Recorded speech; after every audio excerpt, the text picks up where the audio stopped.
Natalia packed her things under the strict supervision of her mother-in-law. There were no tears, nor were there any other emotions. Nothing but the realization that she, Natalia, knew it would be exactly like this. "Natalia, dear, will you be much longer? I'm not feeling very well. Let's leave the rest for another time. What's left of yours here anyway? Soon, I'll hire some girls to clean everything up. If I find anything of yours, I'll call you, and you can pick it up later." "No way, Madam Anna, that's enough. I followed your lead last weekend, and you managed to sell my new wardrobe despite feeling unwell." "Natalia, for God's sake.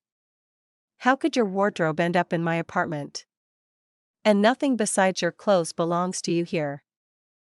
"Really? We bought that furniture with Artem for the baby. You should know that." "Don't worry, I'll only take what's mine, I don't need your things. The van is arriving soon, I'll take the baby's crib and the dresser. And my clothes too. I always knew you were a snake. Just try to take anything out of here, and I'll drag you through the courts. Try to stop me, and we'll be in court together. I'm not claiming the apartment, but the child is mine, a lawful heir, and I can easily prove that if I need to. Out of respect for Artem and his unborn son, let's part ways peacefully." Madam Anna said nothing, only glared angrily at Natalia. Rude. Insolent. No wonder her motherly heart was uneasy when Artem brought this girl into the house. And she seemed so modest. Did Anna love her son as much as she loved money? It's not that her son was unloved. She certainly loved him, but she loved money more. She grew especially fond of Artem when he opened his small auto repair shop. Artem loved his mother dearly. From the moment he was born, he loved her with such devotion that it made her breathless just to look at the object of her adoration. He followed her around like a little shadow, and she only frowned. What kind of child is this, not letting her take a step alone? Anna didn't like working. She wasn't born to waste her life on work. Work was for her husband, and since he decided to marry, he should provide for his wife. Anna's husband was excellent at making money, and he managed to pass on his talent to his son. When Artem started working and earning on his own, his father passed away peacefully, giving his son the mandate to love, care for, and make sure his mother lacked nothing. Artem was a good son, a dutiful one. He started working early, providing for both himself and his mother. He didn't earn as much as his father, but it was better than nothing. Later, Artem opened his own workshop, repairing cars. He did so well that news of the talented young man spread far beyond their town. After a few years, Artem saved enough to buy a small apartment, renovated it, and moved out from his mother's home. Around that time, Anna's personal life began to improve, and it seemed that her son was in the way. It's not right for an adult man to live with his mother. Even though Artem started living separately, Anna didn't refuse his help, on the contrary, her appetite grew even more. Artem didn't mind, if he had money, he'd help, if he didn't, he'd find some, borrow it, but he'd still help. When Artem met Natalia, Anna immediately sensed a threat in her. What if her son stopped helping? She made such a tragic face, frowning and grimacing, that the young couple hurried home. And Anna was right. The stream of help dried up, and only occasionally did she receive something, while Artem spent the rest of his money on that girl. Foolish, naive boy. Anna tried to dissuade him from rushing into living with her. But no, he didn't listen and brought her home. They started living together. And it would have been fine if they were just living together, but God forgive, she even managed to get pregnant. Good thing they didn't have time to get married, otherwise they'd have to divide the inheritance as well. At the time Natalia got pregnant, a wave of foreign illness was raging.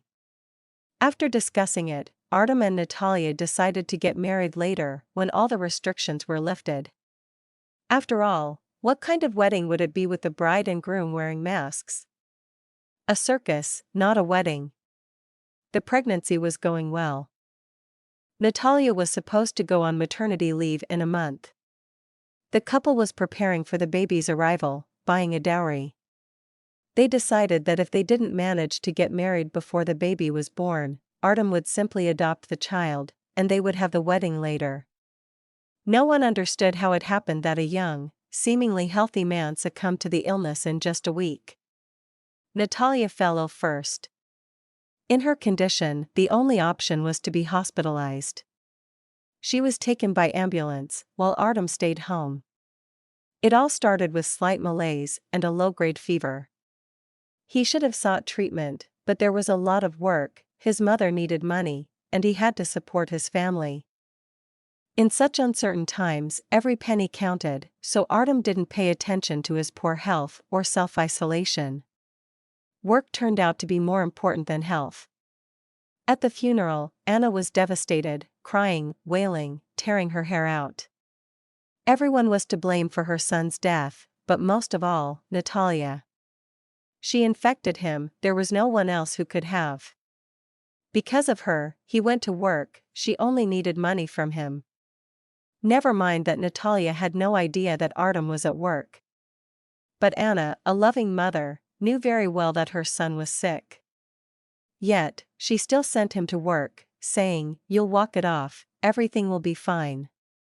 Not even 9 days had passed since the funeral when Anna started worrying about a stranger living in her son's apartment. By any means necessary, she began to drive Natalia out of the apartment. Natalia herself understood that she was not welcome and that Anna wouldn't let her live in peace. She wanted to move back to her own room, but the stress put her at risk of losing her miracle, and she was hospitalized again. While Natalia was in the hospital, Anna quickly changed the locks, just in case Natalia tried to take anything extra. But something strange happened. As soon as Natalia was discharged and came to pack her things, Anna's health suddenly deteriorated.